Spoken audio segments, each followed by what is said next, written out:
Hello and welcome back again to my channel Harshida Education. Today we are going to start poem 8, that is Vocation, which is written by Rabindranath Tagore. In this poem, we'll recite this poem and I will tell you the difficult words and its meaning. Plus, I will tell you the explanation of this poem in Hindi. So let's start. Vocation. On your way to school or market, you see many people at work. In pairs, discuss what you have noticed. Then read this poem. You may read it aloud with a partner if you like. So आपको यहाँ बताया जा रहा है कि जब आप school जाते हैं या जब आप मार्केट जाते हो तो रास्ते में आपको काफ़ी सारे लोग मिलते होंगे। काफ़ी जो ये लोग मिलते हैं ये अलग अलग तरह के काम करते होंगे, है ना। तो आपको क्या करना है, आप अपने फ्रेंड्स के साथ, अपने फैमिली मेम्बर्स के साथ या अपने पार्टनर के साथ इस चीज़ को आप डिस्कस कर सकते हो कि आप रास्ते में जाते जाते क्या चीज़ें देखते हो, क्या चीज़ें नोटिस करते हो। Okay. When the gong sounds 10 in the morning and I walk to school by our lane, every day I meet the hawker crying, bangles, crystal bangles. There is nothing to hurry him on, there is no road he must take, no place he must go to, no time when he must come home. I wish I were a hawker, spending my day in the road, crying bangles, crystal bangles. तो यहाँ पे एक जो छोटा सा बच्चा है, छोटा सा बच्चा मतलब ये हम सभी बच्चों के बारे में बात हो रही है, आप सभी बच्चों के बारे में बात हो रही है जो बच्चे स्कूल जाते हैं। तो बच्चे अक्सर ये बात सोचते हैं कि जब सुबह का जब टाइम होता है, उनका स्कूल जाने का समय होता है, तो वो जिस स्ट्रीट से होके गुज़रते हैं, जिस गली से होते हुए वो गुज़रते हैं और जिस स्कूल पहुंचते हैं, तो उस गली से जाते हुए उन रास्ते में काफ़ी सारे लोगों को वो देखते हैं। तो यहाँ पे इस पोएम में जिस बच्चे के बारे में बात हो रही है वो बोल रहा है कि जैसे ही घड़ी में 10 बज जाते हैं मैं अपनी स्कूल जाने के लिए निकल पड़ता हूँ और गली में मुझे काफ़ी सारे लोग दिखते हैं और उसमें एक मुझे फेरी वाला मैं देखता हूँ। हॉकर्स का मतलब क्या होता है, जो फेरी वाले होते हैं, जो चलते चलते काफ़ी सारी चीज़ें बेचते हैं। तो मुझे एक फेरी वाला देखता हूँ जो बहुत ही ऊंची आवाज़ में चिल्लाता है। और क्या चिल्लाता है वो, चूड़ियाँ ले लो, कांच की चूड़ियाँ ले लो, इस तरह से वो चिल्लाता है। और उसे कोई भी जल्दी नहीं होती है, ऐसा नहीं कि मेरे को फटाफट से यहाँ बेच लेना है, वहाँ चला जाना है। उसको कोई बोलने वाला नहीं है, उसको कोई जल्दबाजी नहीं है। उसका जहाँ मन करे, जिस सड़क पे जहाँ वो चाहता है वहाँ वो जा सकता है। उसका कोई परफेक्ट टाइम नहीं है कि आपको इतने समय पर इस जगह पर पहुँचना ही है, ठीक है। और उसका घर जाने का भी कोई परफेक्ट समय नहीं है, कोई इस तरह से कोई परफेक्ट टाइम नहीं है। तो ये जो लड़का है ये सोचता है कि काश मैं एक फेरी वाला होता है, काश मैं एक हॉकर होता और इस तरह से जो बैंगल्स हैं, जो चूड़ियाँ हैं वो बेचता, तो एटलीस्ट मैं अपना जो दिन है वो सड़क पर इस इधर उधर घूमता हुआ मैं बिताता। मैं आवाज़ कर सकता था, मैं चिल्ला सकता था, चूड़ियाँ ले लो, चूड़ियाँ ले लो, इस तरह से मैं चिल्ला सकता और मुझे कोई बोलने वाला नहीं है। वो बच्चा अपनी व्यथा बता रहा है, आप अगर ध्यान से समझो तो वो अपनी व्यथा बता रहा है कि बच्चों को पेरेंट्स जो हैं, एल्डर्स जो हैं, वो कितना बोलते हैं। अगर वो निकल जाते हैं, कहीं पे भी घूमते रहते हैं तो हम उन्हें कितना बोलते हैं। तो वो कंपेयर कर रहा है कि काश मैं वो चूड़ी वाला होता। Okay, now in this stanza will see the difficult words. GONG, gong. Gong का मतलब होता है metal object which makes a loud sound when you hit. That means आप इसे घंटा बोल सकते हैं, जो घंटी बजती है ना जिस पे हम टाइम देखते हैं, ठीक है। तो that is called gong. Next you can see hawker. Hawker का मतलब होता है वेंडर, यानी फेरी वाला जो इधर उधर घूमकर अपनी जो चीज़ें हैं उसको बेचता है। Okay, now let's move to our next answer. When at 4 in the afternoon I come back from the school, I can see through the gate of that house the gardener digging the ground. He does what he likes with his spade. He soils his clothes with dust. Nobody takes him to task if he gets baked in the sun or gets wet. I wish I were a gardener digging away at the garden with nobody to stop me from digging. Now let's see here the second stanza.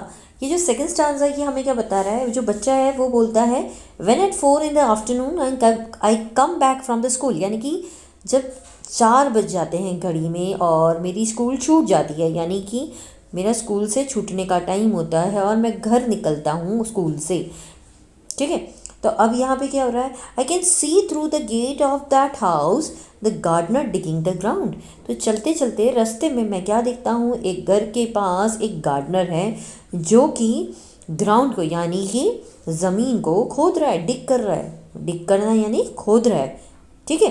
He does what he likes with his spade. और वो क्या करता है, उसका जो मन करता है, लाइक वो फावड़ा उतारता है। स्पेड का मतलब फावड़ा, जिससे आप मिट्टी को खोदते हो। तो उसकी जहाँ मर्जी होती है वहाँ पे वो खोदता है, डिग करता है। और उसके कपड़े, ये करने में उसके जो कपड़े वगैरह है वो काफ़ी धूल मिट्टी से गंदे होते हैं। और ये करते हुए हो सकता है धूप होती है, हो सकता है बारिश होती है, लेकिन वो ये काम करता है और उसको बोलने वाला कोई भी नहीं है, उसको कोई डांट नहीं सकता है। तो यहाँ पे जो बच्चा है ये बोल रहा है कि मेरी भी इच्छा है, मेरी भी विश है कि काश मैं एक गार्डनर होता, काश मैं एक माली होता। एटलीस्ट मैं बगीचे में, एक गार्डन में मिट्टी खोद सकता था, अपने कपड़े जो हैं वो धूल मिट्टी से सन सकता था, मुझे कोई बोलता तो नहीं और मुझे कोई रोक नहीं सकता था ये सब काम करने से, है ना। तो इस तरह से वो बच्चा जो है यहाँ पे स्टांजा में बता रहा है, कंपेयर कर रहा है कि काश मैं अगर एक गार्डनर होता। Okay, now let's move to our next stanza. Just as its gets dark in the evening and my mother sends me to bed, I can see through my open window the watchman walking up and down. The lane is dark and lonely, and the street lamp stands like a giant with one red eye in its head. The watchman swings his lantern and walks with his shadow at his side, and never once goes to bed in his life. I wish I were a watchman, walking the street all night, chasing the shadows with my lantern. अब ये जो बच्चा है ये बोल रहा है कि जैसे ही शाम होती है, यानी जैसे ही अंधेरा होना शुरू हो जाता है, रात होने लगती है, तो मेरी जो माँ है, मेरी जो मम्मी है, वो मुझे क्या कहती है कि गो टू बेड, बिस्तर पे चले जाओ, जाके सो जाओ, रात हो चुकी है, अब बाहर नहीं निकलना है।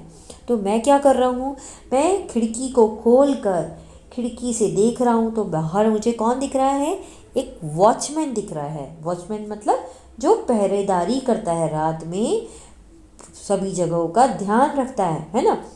तो वो क्या कर रहा है, वो वॉचमैन, वो गलियों में घूम रहा है इधर से उधर, और जो रास्ते हैं, जो स्ट्रीट्स हैं, वो एकदम अंधेरी हैं, अंधेरा छाया हुआ है, सुनसान रास्ते हैं, सड़क एकदम सुनसान है, कोई इंसान नहीं दिख रहा है। और उसके हाथ में इस अंधेरे में एक लैंप है, लैंटर्न मीन्स एक लैंप है।